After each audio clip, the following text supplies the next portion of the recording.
All right, thanks for joining us for our close of play press conference on this day 3 of the third test in the Sandals Tour of England Race the Bat test series between England and West Indies. Today we have the head coach Phil Simmons available to speak with you, and as usual we're going to facilitate the English media who may be rushing to meet press and news time firstly with questions, and we're going to have about a 10 to 12 minute engagement. It'll be limited to one question per journalist first off, and if there's time, we will allow persons to ask a second question if it hasn't been answered during the course of the press conference. As usual, I'm going to ask you guys to please indicate in the Zoom group chat whether you have a question. I will acknowledge you via my voice. Once that is done, you may proceed to unmute your microphone and field the question to head coach. He will answer accordingly, and please remember to mute your microphone thereafter. Please proceed and share indications of questions. Dean Wilson. Hi, Phil. Look, as this series kind of comes towards an end, it felt almost as though West Indies may be running on empty a little bit in the wars. You know, your bowlers who put in all that effort over so many days, so many matches. Seems to be a real battle for you to try and hold on here. How do you kind of see the state of play, bearing in mind, like I said, the huge effort that your guys have put in?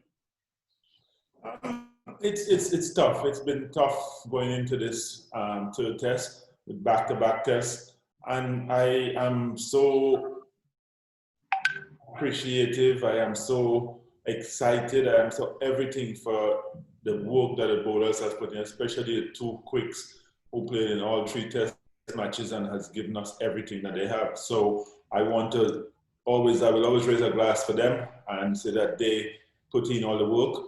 I think, yes, we're struggling where the runs is concerned, and we've struggled since after the second test, the second inning of the second test. But, you know, all in all, a lot of work has been done. Yes, guys are going to go home and empty, but that's what you want at the end of a series, that they've given all. And if all isn't good enough, then you take that and you work on how you get better. Thanks. Rory. Phil, you've mentioned before about the need for some of your batsmen to go on and make 100. I know it's maybe more about time at this stage in the game, but is your challenge to them to get something out of this game, to go to the guys who are left in the order to go and get 100 and be the guy who does that? Well, of course, we haven't had any centuries in this series, so I'm always going to be putting pressure on them to go out there and get it. And the wicket is still a good wicket to bat on, so they have to set themselves targets of getting a big 100 on this wicket. Tomorrow is only 4th day, so we have a lot of time to bat. So we've got to show that determination to get big scores. Ali Martin, please proceed. Hi, Phil. I just want to give an update with the Shane Dowrich and also how you think he did while he was. I've lost most of that, Ali. Sorry. Oh, just an update on Shane Dowrich, please. It looked like quite a nasty blow that he took to his face. Yeah, I think he was lucky that it came off the glove first. He has a little cut on the lip inside. He had no damage to the teeth, the tooth, anything like that. So that's the cut, and it's been sealed up by the doctor. So I guess now all he has is a big headache. And no concussion sub required for batting. Thank you. At least not now. We'll see how he wakes up in the morning. Thank you. Thank you. One more question from Dean Wilson. Phil, just wondered, can you put into words what the challenge of facing Stuart Broad and James Anderson is in English conditions with the Duke's ball? Do you think your guys, your batsmen, get to face anything as tough as that in world cricket? It depends. Wherever you go, it's going to be tough. I think, yes, you're right. In England, it's going to be the toughest with two bowlers, one nearing 600, one nearing 500 wickets, and it's going to make things hard. I think on these wickets here, we showed in the first inning of the second test that we were handed. We were doing what was necessary. We were getting scores. We would get a few 50s, but you've got to carry on, and these guys keep coming and they're relentless. So I think it's one of the most difficult places to bat, and especially against these two so experienced fast bowlers. Great, thanks. All right, I'm not seeing any other indications specifically from the English media. So I'd like to open the floor to all media personnel to show indications of questions, and we'll start with Zahir Clark. Hey, good day, Phil. Hi, Zahir. The fast bowlers, Roach, Holder, and Gabriel, they have bowled, I think, 326 overs in this series so far. And I think Roston has bowled, I think, 90 plus overs as well. What do you say about the effort the bowlers have put in the series? It's been a tremendous effort, and you are only counting the overs they bowled in the test match, but we still had 2 practice matches, and they put in their time in those 2 practice matches also. So it's been a tremendous effort by all the bowlers, especially, as I keep saying, the 2 big fast bowlers who had to do a lot of work, and more even so Shannon, who came back from an ankle surgery end of last year to be here. So tremendous accolades for them all. Thanks, Phil. So. One question from Terry Doraje. Yes, good afternoon, Phil. Yeah. Where the series changed, and it changed from the first innings of that second test, but it took a top quality bowler and a very experienced bowler, maybe one that was looking to prove a point after being left out of their first test team. But are you encouraged, though, excuse me, are you encouraged of what you've seen that you can take away from our top order batsmen, and that you believe that you have something to work with going forward? Yeah, I think the attitude has been different. I think, as you say, you're going to get these top bowlers bowling spells like that and going through teams. I think that the attitude that I've seen, the wanting to bat, the wanting to try and bat long, I think it's a plus for me. And I know there are a lot of things we have to go and work on, and I don't think many tours will be as hard as this batting wise, but there's things that we've got to work on, but we take away a lot from this talk. Thanks, Phil, and keep up the good work. Thank you. All right, Zahir has a second question. I'm not seeing any other indication of questions at this point. So if you do have a question, now would be the opportune time to let me know. Otherwise, we're going to be ending the engagement quite shortly here. Phil, the top order for West Indies has struggled, I think, in the last 2 matches. And I think in the last inning, only 63 runs we got from the top 5. And the English bowlers have been using the short ball a lot to some of our batsmen. Was there any consideration going into this test match to look to the reserves, or even somebody like Da Silva, who is now in this test due to Dowrich injury? Well, there's consideration of everyone.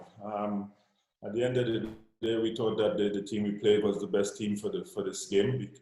Added to the fact it was the challenge game, had been 1-1. So I think every consideration was taken in, and we made the decision to go with the 11 that we went with. Okay, thanks. David Brooke.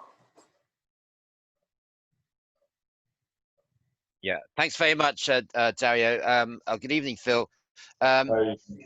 Yeah, good, thank you. You say that you took every consideration into account with the selection, but did you take the consideration that your main frontline bowlers might be tired?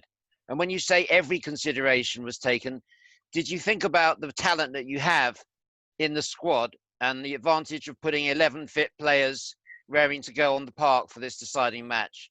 Wasn't that a factor rather than lack of experience of the reserves? Well, fitness is one of the first things you take into consideration, and everyone on the park have been fit. So I think that is one of the things that we took into consideration.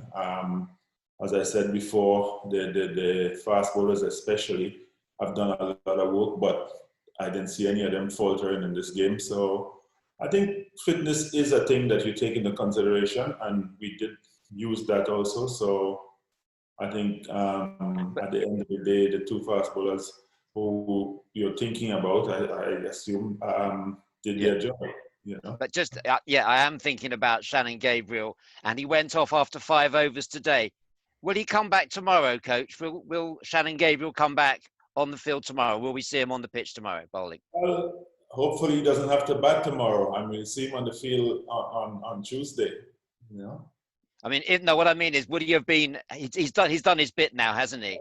Well, he's done his bit, and the thing about it, he was off the field today because he had a little problem with his toe. It had nothing to do with fitness or anything. It's just the boots and his toe. So I guess it's when you finish with 4 substitute fielders, you just think, could we have had fresh legs out there for this match?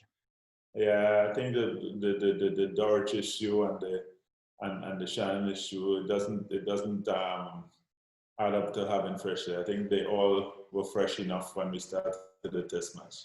David, I'm sorry, I know you joined a little bit late, but we were doing one question for journalists. So I'm sorry, I see that you need an upgrade in regards to your gear, so I'm going to send you the Castro link after this. You have some very nice stuff that we're not wearing. Aki Green, please proceed. Thanks, Dowrich. Hi, Coach. I know cricket is a game of glorious uncertainties, but it's a big tough for West Indies to come back from where they are now. But given the mountain of work you did in preparation, winning the first test and that batting performance in the second test, what's your thoughts on how the tours panned out for us? It looks like if you're going to lose, but what are your thoughts on how things have gone for us now? I know we could still win, but what are your thoughts on how the tours ended up for us currently? I think the tour has been very good. I think to win the first test match and then to be in a position in the second test match where we should have taken it away from them and had we batted out that day. But as the saying goes, they get stronger because you talk about more experience, with Anderson Broad in the team. It's a big difference to Anderson and missing Broad the first time we've seen that. I think we can take a lot from the tour. The fact that, as I said before, the batsmen are thinking a little more test batting wise rather than we out there and we're not ready in the game. So we can take a lot from this tour. Dowrich, can I just ask one other thing on the batting? Yeah, Akeem, I'm sorry, no we problem. actually in the engagement now. We ran No problem. Thanks.